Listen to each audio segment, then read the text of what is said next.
one of the things that worship does is give a sense of purpose and direction to our lives. And that it's a response. And I think if we're not worshipping God, we're worshipping something. And worship shapes and changes us. We become what we love. And therefore, when we love other things, that shapes and changes and influences how we act and be in this world. Welcome to this week's Calling a City to Life podcast by Queen's Park Baptist Church in Glasgow. Iain, what time does it feel like to you right now? I have no idea what time it feels like. It is sort of daytime because it's sort of light, but it could be any time of day or night. So how jet lagged are you? You've just returned from sunny USA. Yeah, I have no idea how jet lagged I am.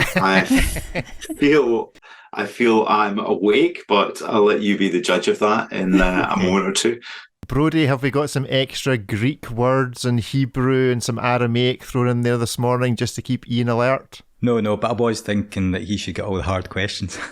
Yeah, I think see if he's paid attention listening to it as a podcast on his way home. I was wondering if we should say that this week's episode is brought to you sponsored by Nescafe, or I don't know, something posher than that. I'm happy for them to pay for it, that's it. It's Kingdom Coffee that we use at church. Oh, right, okay. So this week's episode is brought to you, sponsored by Kingdom Coffee. We will tweet out the link and see if they'll push it around. Reverse sponsorship. So, Brodie, this week you spoke on Revelation 4 and 5. As we know, the Bible is loaded with animals of various varieties. Donkeys, lions, dragons, all sorts, lambs. This week we were focused on 2, and, you know, it's just a question as to whether all the C.S. Lewis lovers are still speaking to you after you posited a couple of ideas. But why don't you give us a summary of Revelation 4 and 5? So Revelation 4 and 5, John's perspective, his location changes. He's taken up into heaven, into God's throne room.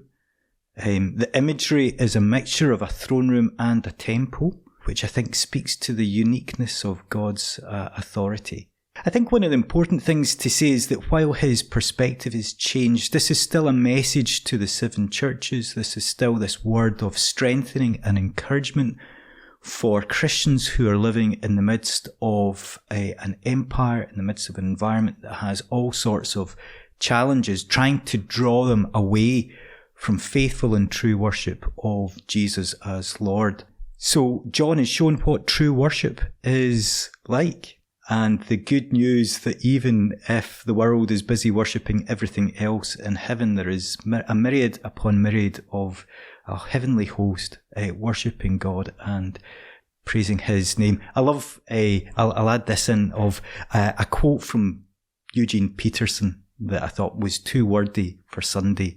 So Peterson talks about how worship centres us on God. So he's talking about worship of God here. Worship is a meeting at the centre so that our lives are centred in God and not lived eccentrically. We worship so that we live in response to and from the centre, the living God. Failure to worship consigns us to a life of spasms and jerks, at the mercy of every advertisement, every seduction, every siren. Without worship, we live manipulated and manipulating lives. We move either in frightened panic or deluded lethargy, as we are, in turn, alarmed by spectres and soothed by placebos. If there is no centre, there is no circumference. People who do not worship are swept into a vast, relentless epidemic in the world with no steady direction and no sustaining purpose. And I just thought that was, Peterson puts things so nicely. And then the focus turns not so much from worship, so we're still in this worshipping context, but to the scroll and the one who is able to open the scroll. And I emphasised there is not a lion, it is a lamb. And therefore, this passage is, in fact, the whole book of Revelation, in many ways, is speaking to us about power, where true power lies, and who has that power, what that power is like, and the means of that power. So I went down the line of the early Christians would be familiar with lions as an imagery. hey, there were still lions in that part of the world at that time before the last, I can't remember when the last Barbary lion was killed. Anyway, it was an image of power, very often used by Rome to extend, as a kind of like a part of their propaganda. And here, it's a lamb, which is a fairly, I've never been attacked by a lamb. I'm not sure what it would look like to be attacked by a lamb. Maybe they lick you a lot or something like that. They headbutt. They go for the head. They go for the forehead. And your shins. But a lamb that looks as though it's been slain, which reminds us of the Passover, reminds us of those passages in Isaiah and Jeremiah where Jesus is one like a lamb led to the slaughter, that he willingly gave up his life. So we're back to this topsy-turvy, upside-down kingdom of power is weakness. And yet, so often we desire worldly power. I'm a bit worried that too many people, their takeaway was the parking in Glasgow is terrible and Brodie's a terrible man who wants to blow up cars, rather than the point I was trying to make of so often we hunger and thirst after power that seeks to control or dominate or obliterate, and yet the power of the Lamb is to bring life, even life to that which is dead. So there's the summary. There's a significant pivot point between the end of chapter 3 and the beginning of chapter 4. And I do love the verse that's come up here, and I will show you what must happen after this, or whatever your translation is. And I was wondering the significance of that pivot for each of us, because whilst I understand that in the context of what we were saying last week, that it's important that we understand this in the context of how it is being spoken then, for us, there's a constant need, isn't there, to come up here or to be allowing our vantage point to change in life, because otherwise we're seeing things only from one dimension. I think then is now. So while the specifics of the pressures that the 7 churches were under are in one sense unique to their circumstances, in a general way, we face all the same pressures. And I guess that's kind of the point I was making of, in one sense, their world would be very different. There's temples everywhere. There's an obvious idolatry. And perhaps we, in one sense, live in a more dangerous environment in that our idolatry is hidden. And therefore it's more easier, that's terrible English, apologies. There's a greater danger that we, a bit like that quote from Peterson, get seduced or blown off course, and we end up worshipping that which we shouldn't without realising that what we're actually doing is worshipping. I remember years ago, can't be that many years ago, a few years ago, Silverburn, the big shopping centre in the south of Glasgow, had a Christmas advertisement that basically said, come and worship. Of the whole kind of like God of consumerism, or of, what you have makes you happy kind of thing. Now that's an obvious one. There's lots of other idols that pull us. David Smith, in his book about cities, talks about how kind of like our architecture tells us what we worship, and how kind of like most cities, the dominant building used to be the cathedral, and now the dominant buildings are your insurance companies, or your internet companies, or your banks of what we worship. So there's constantly that need for us to be reminded of what true worship is, and for that change of perspective. Yeah, I had thought when you were preaching on Sunday exactly that point about how in current culture it is hidden. There are so many hidden idols, and does that make it more dangerous? And then I had also sort of thought, but I wonder, regardless of whether there are hundreds of gods round about you made out of whatever material you can imagine, or even now, either way, we normalise what we're seeing around about us, and it becomes what we perceive as a fine way to live. And so regardless of whether it's obvious or not, it is just what we live in, and we assume that it's fine. Does that make sense? Yeah, that makes sense. And that's why, so Iain's just been to a different culture, and while we kind of like think of, American and Britain has been similar. There are huge differences, and that's sometimes why, or many times, of experiencing a different culture or having somebody from a different culture come and experience our culture and kind of like saying, oh, why'd you do that? Or, that's a really healthy thing, because it can show us our blind spots. It's a bit like, we're back to 360 reviews. It's a bit like, getting a 360 review that the church has got. And I think that's the big shocker, isn't it? Our warning to us of when Jesus speaks to the churches, he says there's a bit too much outside in the inside. Some of what is external, has got inside, and it manifests itself in what you think you should be doing in response to worshipping me, in their works, how they love each other, how they serve each other, and what they allow themselves to participate in. So this false teaching that's going around, in which kind of like, participating in these activities, it's okay, it's harmless, or it's even good, has crept in. And I think for us now, it's not that we then become paranoid about everything, but that we become discerning.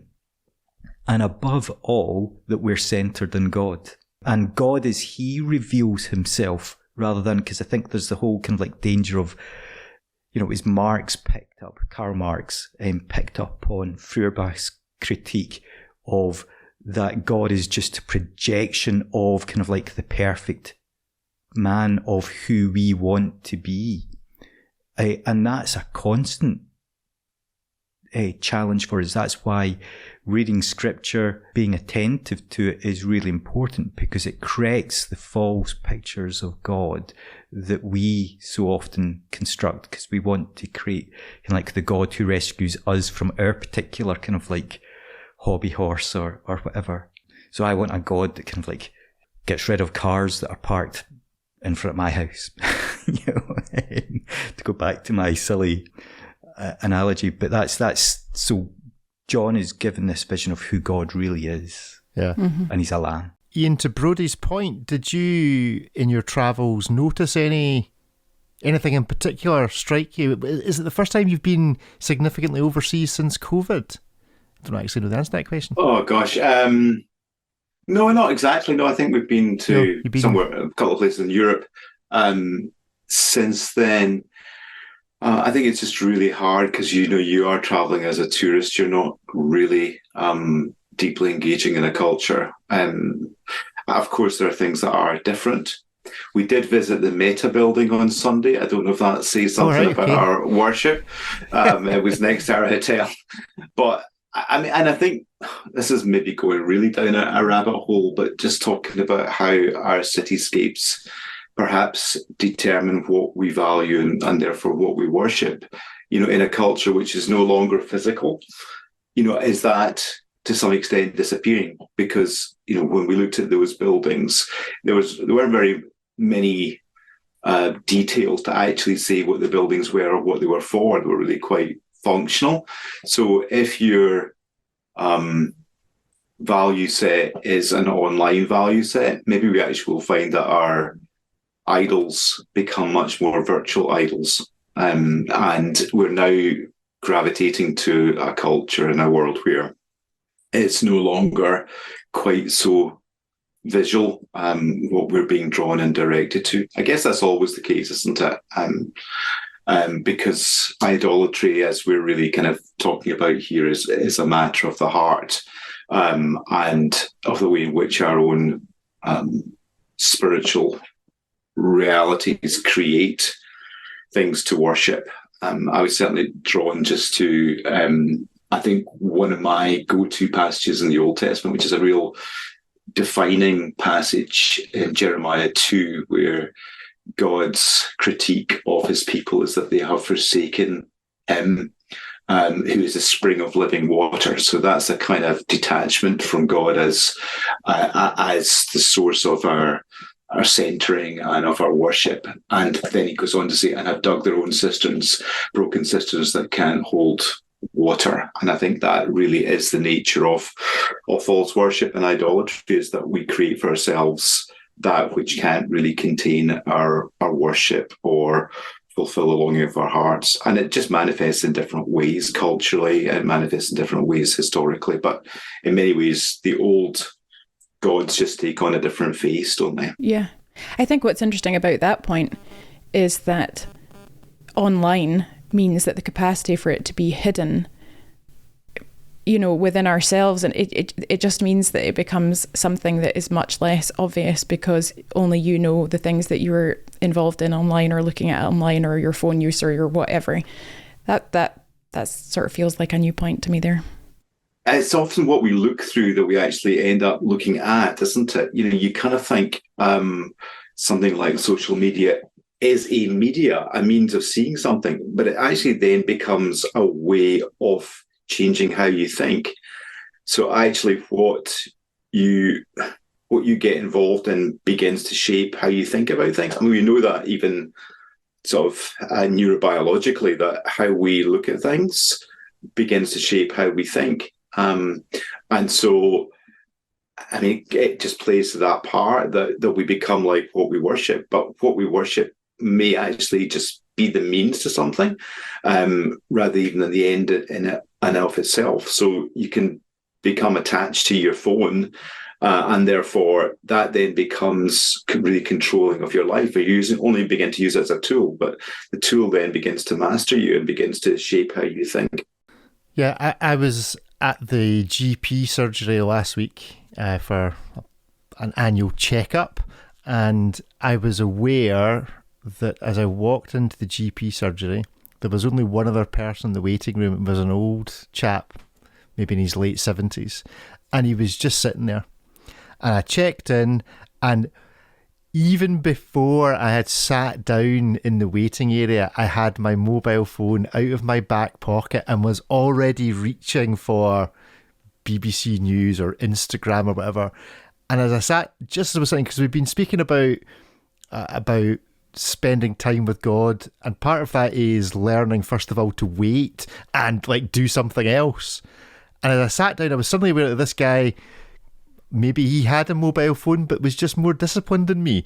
I suspect it was that he didn't have a mobile phone, and so he was just sitting there waiting.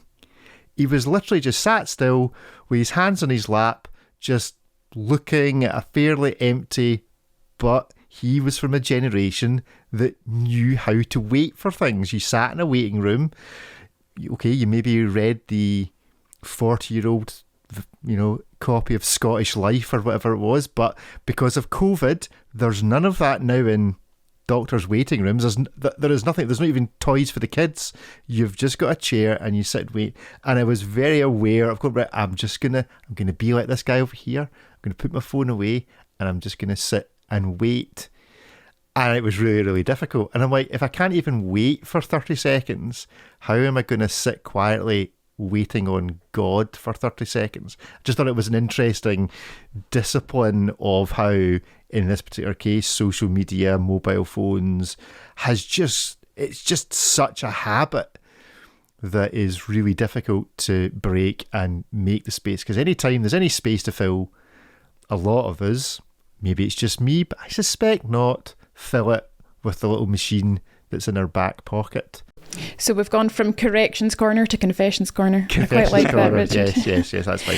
Yes. The worship part of Revelation led you to say, Brodie, that we were made to worship. And this is such that nothing makes me happier because it's joy.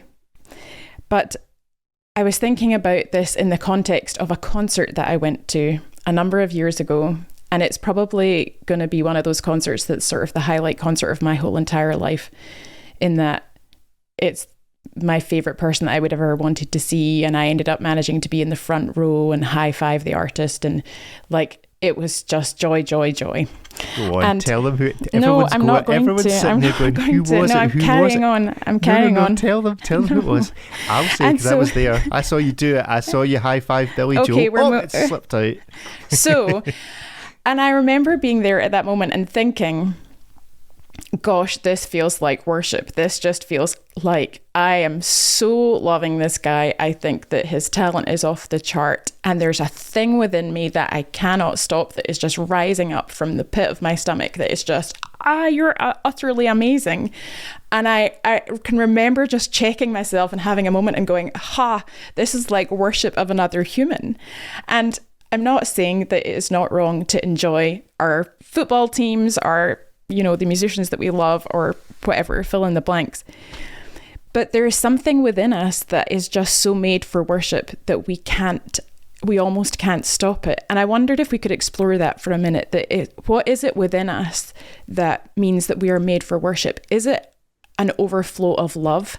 And it's because we're creatures that are made in the image of a God who is love, that love becomes our default position? Or is there some other part of our makeup and creation that makes us creatures who need to worship? We're made for relationship, aren't we?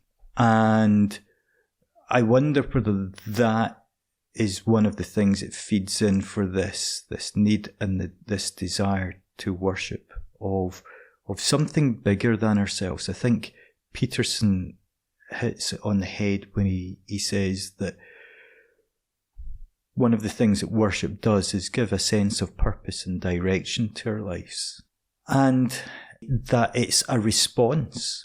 And I think part of what I was trying to say was, if we're not worshipping God, we're worshipping something, and therefore we need that corrective. And back to kind of like Richard's kind of like point of being in the waiting room, and worship shapes and changes us. We become what we love. And therefore, when we love other things, that shapes and changes and influences how we act and be in this world. Iain, what's your thoughts? I want to kind of agree with all of that.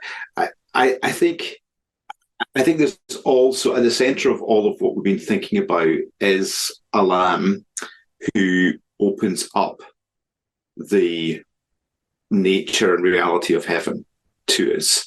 So I think there's something distinctively different in Christian worship. It's not just an amplification of a human experience. There's the lamb in this instance is the one that opens up revelation, and therefore worship becomes a reaction to what we have seen. So I think sometimes we can use worship as an agent, and we try and think of, if I just worship enough, then I will encounter God. If I just get the kind of dial to move beyond whatever magic number it is, then God will somehow disclose himself. And so we've got to get all our ducks in a line spiritually, and we have this spiritual performance that equates with encountering God. But there's something in Christian worship, the action, the incentive is first with God. This is an act of grace. So it's the lamb that opens heaven. It's the lamb's sacrificial death that creates the conditions by which we can encounter him. So I think there's always that difference, that Christian worship is not just a bigger version of something else. It is a response to God. And I think, we are not responsible for worship. God is the one who makes himself known, and we respond. So I think that would be something I would want to say, just to distinguish it from, being the ultimate version of a Billy Joel concert. It was a good concert, to be fair. What is it though what is it that means that we are beings? Is it that part of relationship that we're looking for connection and love, that means that we are people that we will, in whatever source we find it, even if it's a very, very bad dysfunctional version of what worship is supposed to be, what is it that means that we need to worship? Because I think that, Brodie's point was that we are made to worship, and obviously we're made to worship him. But if we don't know him, then we look and fill it somewhere else. And I'm just really intrigued as to what we feel it is about our makeup. Obviously, Brodie's saying that it's a relationship and connection and love. Yeah, we're made for profound attachment and belonging in God. And, back to Jeremiah, that has been fractured. But that doesn't mean that the things that God has put within us have been totally removed. We still have this God-given desire to make a fundamental, personal, eternal, meaningful connection with Him. And it's as if, we're kind of looking for true north. We're looking for that that connection that's been severed, and it gets expressed in different things. And of course, worship or idolatry is not necessarily that we're worshipping things that are ungodly. Sometimes it's just that we're putting minor things in the major place. It's good. Singing is good. It's God's gift. Somebody who's really able and capable. That's something to be really enjoyed. It's a gift that's been given. But it's when something that is marginal becomes central, or something that is secondary becomes primary, that we then have effectively bowed down to it. So I think we are playing with something that's in a sense is dangerous, but I think this is what Revelation is all about. It's all about putting on a pair of glasses and actually saying, this is reality, and worship is who we are. And you've got to put God at the centre, the Lamb at the centre. Otherwise, other things will push towards the centre, and some of those things will be good things, and they'll be, God's gifts to us. It's Brodie's the theologian in the room, but I think it's Augustine who kind of goes. He talks a lot about making replacing God, the giver, with the gifts that God gives. And we can even put ourselves in that position where, we get excited about what God gives us rather than getting excited about God. And so I think there is that tension, and I think Revelation helps us to deal with that tension. I think as well, Jackie, so I probably said something like, to be human is to be made for worship. But I'd want to expand that out and say to be created by God is to be made for worship. Yes. Because it's all of creation. Yes. That worships.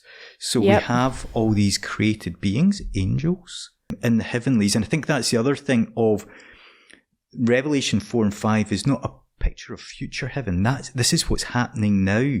And so when we worship and worship rightly, we're joining in with that heavenly worship. Because we're made in God's image and likeness, within the created order, have something unique, and it's hard to define what that is about how we worship, but it most definitely, as Iain says, is this response thing. We catch a glimpse of who God is, and we respond to it.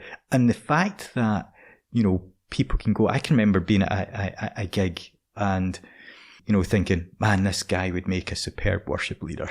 I just wish but the fact that there is that dynamic, I think, is incredibly exciting.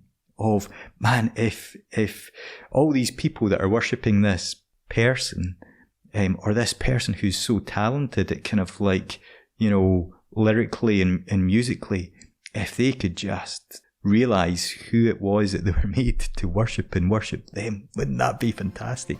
That'd just be amazing. You talked about how worship transforms us, and it's sort of like this frustration for me that you want to do this, you want to worship honestly without feeling like you'll get anything out of it, but regardless, you always end up being transformed when you come into His presence. And I just wondered if you had any more thoughts on that, in that what is required of us to ensure that our hearts are in a place that we are able to be transformed, because it feels like God's never going to just do things to us. He's not that kind of God. We've got free will and so on. But what's the posture of our hearts that best allows us to be in a place to be transformed by Him during worship? So I think I was really struck by I wasn't reading Dallas Willard, but one of the people I was reading quoted Dallas Willard. And for those who know Dallas Willard, he kind of like did a lot of thinking and writing around spiritual disciplines and things like that.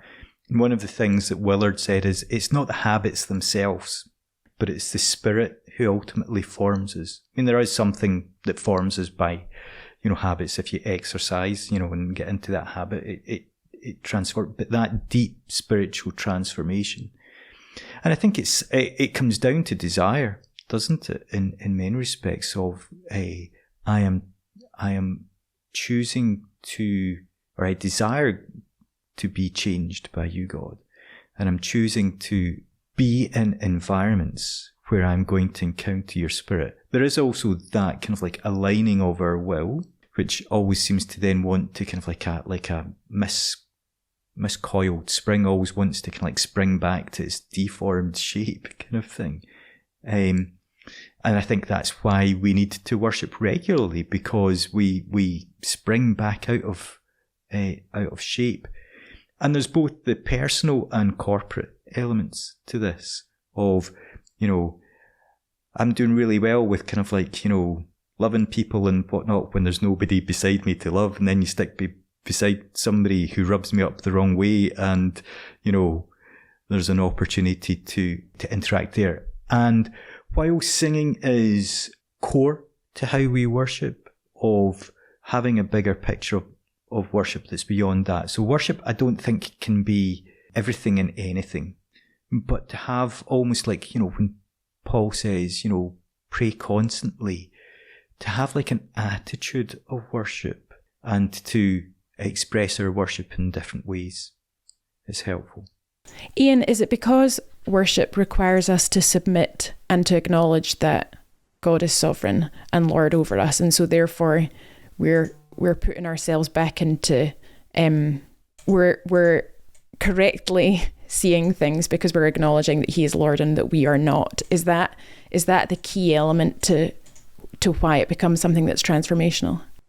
I think it's fundamental to it, isn't it? It's that cry of worship, Jesus Christ is Lord, is the first cry of worship, isn't it, really? So that's about reorienting our lives under His sovereignty. And that's certainly where it begins. And if I may, just there was somebody who was always quoting the next quote. So in the context of worship, so I thought I would just kind of bring this one up from William Temple. William Temple was the Archbishop of Canterbury, and his quotation about worship is one that's kind of well known. He says, "To worship is to quicken the conscience by the holiness of God, to feed the mind with the truth of God, to purge the imagination by the beauty of God, to open the heart to the love of God, and to devote the will to the purpose of God." And so there's that combination of beholding and becoming that is kind of held in that quotation, that what we perceive and what by the Spirit and the Word we are led to perceive begins to shape our minds, our consciences, our imagination, and our hearts' wills. And I think there is that effect that comes when we set our heart and mind to pursue the Lord in worship and prayer. So do you think the reordering is at the heart of worship?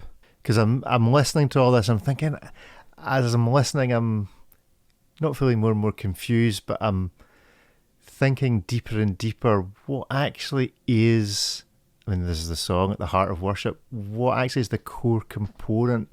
And is it the reordering of where I sit in relation to God? And then all the other stuff, whether it's singing or praying or reading or going for a walk or just sitting quietly, is the peripheral. What is the core thing that has to exist for something to be considered worship, do you think?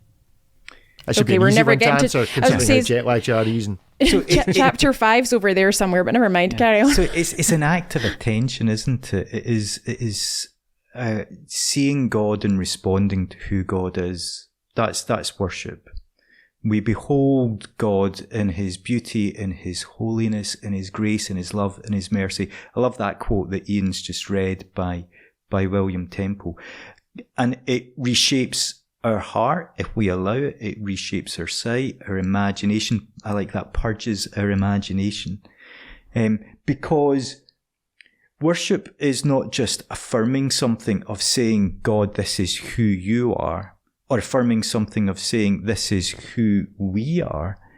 It's also a public act of resistance. It's saying to those other powers that would want to grab our attention, those other lords with a lowercase l that want us to proclaim them as Lord, of you're not Lord. So I was really taken by Scott McKnight kind of like mulls over of the songs that we have in Revelation, and songs are all through Revelation. You know, it's not just in chapters 4 and 5. He likens them to Negro spirituals, of songs that bring hope and form resistance. They're subversive in their character. And so when we cry out on a Sunday or on a Monday and sing that Jesus is Lord, that is subversive. When we even say that God is alive in a world that says there is no God, that's an act of public resistance. Well, let's have a little tweak and a little move into chapter 5. And Brodie, one of the things you obviously spoke about, we've touched on it already, is the whole lion-lamb arrangement. So fairly briefly, because time is short, where are we guilty of thinking like Christianity is a lion when actually we should be thinking of ourselves as being involved with a God who is a lamb? I don't know how familiar everybody is with Seven Mountain theology, kind of American thing, but that was what I wrote down as you were speaking about lion and lamb stuff. But give us an example of something that maybe sprung to mind when you're preparing this. Yep, so I don't know enough about Seven Mountain theology to speak into that. My gut on that actually probably finds its roots in Abraham Kuyper, who was a Dutch theologian and prime minister, and his whole thing around sphere sovereignty. I think where it leads to in our cultural moment or our period in church history is a yearning for a return to Christendom, rather than the opportunities and the place that God has us now. So Christendom, when kind of like we had, inverted commas, real power, political power. You know, we made kings and got rid of kings, and, you know, the church was at the centre of our life. Now, I love the Rest is History podcast, and when you listen to that and you kind of like listen to what was going on, you think, do you know what? There was maybe lots of people attending church, but was it doing us any good? And that actually, rather than desire that kind of like, you know, if we had our right, you know, if we get people in the right places, then the world will be a better place. Of actually, if we worship the right person, the world will be a better place. And of resisting that, the temptation to kind of like make everybody comply to how we see things, of that faithfulness to the kindness and the weakness of Jesus. You know, I'm constantly struck by that verse that says, you know, it's God's kindness that leads us to repentance. And the power of the gospel is its foolishness. It is that we are saved by somebody who died and rose again. And for sure, so I think the power that I long to see is I'd love to see the miraculous more, rather than, I think very often the power that sometimes is expressed by certain sections of Christianity is worldly power, of being at the centre of things, rather than working in the weakness and humility of the Lamb. And Iain, how do we prevent's the wrong word, but what Brodie's presented sounds absolutely spot on. But how do we stop that turning into retreating from what the world is involved with? Like, how do we, you know, there's a paradox of we're in the world but not of the world, but we do care about what happens in government and politics and music and film and the media and all the rest of it. So where's the most appropriate balance point? It certainly does feel at the moment like the balance point is not in the right place, but how do we stop just becoming, retreating into our shell, as has happened in centuries gone past with explosive movements, etc.? How do we stop the opposite reaction? I think it's very hard to get this right, because I think, often we want to choose an issue and then we get hung up on that issue because defending our position becomes the ultimate kind of thing. So I think we actually need to hold some of these issues peripheral. So I'm thinking of a friend in America at the moment who, because of his church taking a very specific political position, felt that position that was being taken was obscuring their gospel witness. And the position that they took would be one, possibly, some of it certainly would be one that I think that many of us would agree with on certain issues. But in becoming a single issue, and on this hill we die, meant that became, in many ways, the priority. This moral issue that they were standing on became a higher priority than the gospel or the ministry. And if you were unable to align yourself with this, then you couldn't be part of the church community that was very specifically focused politically. So, and that wasn't where they started. They started off in a much more nuanced position, a much more open position. But then as they began to campaign, it became quite narrowed down. And if you felt you couldn't identify with the political and public position of the church, it became very difficult for you. So I think we've got to handle some of this with a bit of grace. I think there's probably two things I'd want to say. I think one is to perceive ourselves as having a prophetic voice, which isn't an angry voice, but is a distinctive voice on particular issues, and learning to communicate in the public realm in a way that is distinctive, but is not cynical or destructive. I think that's a really hard position to get to, but I think that sacred resistance is kind of how I might want to describe that. And I think there's also a bit where being selective in some of the issues that we choose to deal with in the public sphere is also a helpful thing. So trying to be not just negative about things, but actually affirming and being positive in some of the things that we would say in the public sphere, I think is important. I think probably beyond that, I think we should not underestimate the influence that we can have as individual Christians, as salt and light, in the thinking of organisations. I mean, there are a bunch of people, in our own sphere at Queen's Park who have really significant opportunities because of the roles they have in business or in culture or in politics to actually contribute something that is helpful and is positive and is informed by Scripture and the Gospel. So I would want to really encourage people to see where they have been placed as being strategic and a calling. So I suppose, three things. There's things that we can resist, things that we can positively affirm, and there is our own role in an ongoing basis in whatever we're involved in. Good. A good 3-pointer. Iain's back in the country. His jet lag's recovered. I'm not sure they all began with the same letter, but it was a good 3-pointer. I'm continually reminded that the only person that needed to die on a hill was Jesus, and that was for us, as the only hill that anyone required to die on, rather than all these other things we choose to take up. Brodie? Kind of to your point, Richard, of so the 24 elders represent God's people, and one of them says to John, "Do not weep."